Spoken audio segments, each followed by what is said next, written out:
সারা জীবন বাপে খাওয়ায়া গান শিখাইছে আল্লাহর নামে, আর এত বছর বাপের টাকায়া এখন গান গাও নেতার নামে।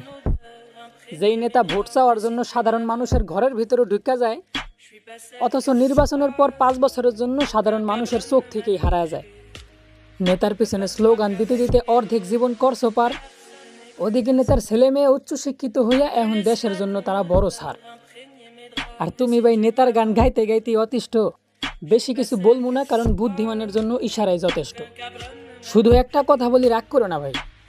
ওই যে কি বলে, পাগল বা ছাগল হওয়ার একটা লিমিট থাকে, তো বাস ওই লিমিটটারে পার করো না ভাই।